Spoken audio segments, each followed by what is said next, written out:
अस्सलाम वालेकुम दोस्तों उम्मीद करना कि सारे ठीक ठाक होवोगे। तुहानू विखाना चाहना कि वेखो दरिया रावी फुल जोरां नाल बहन दिया। मैं इस वक्त दरियाई रावी तो तकरीबन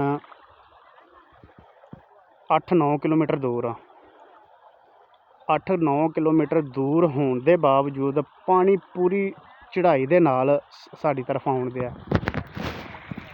मैं तेनू जूम करके विखाना, साडा गाँव है।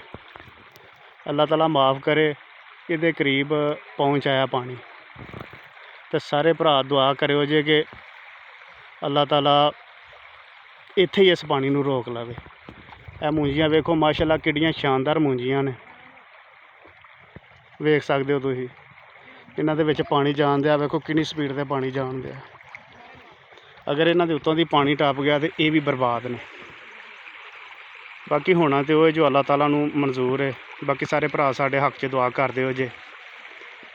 यह मस्तचक पिंड है, मस्तचक पिंड BRB नहर के बिल्कुल करीब है।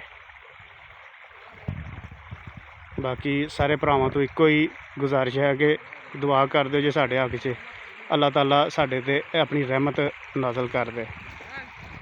यह गला कच्ची नहर दा, इहदे विचों पानी तकरीबन 3 तो 4 सूइयां दा पानी दिया गुजरन।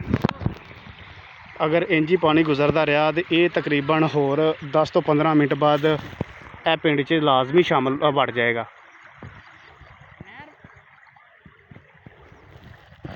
बस अल्लाह ताला माफ़ करे। बाकी सारे भरावां तो एक बार फिर मैं कहना कि दुआ कर दिओ जे साडे हक च। अल्लाह हाफिज़।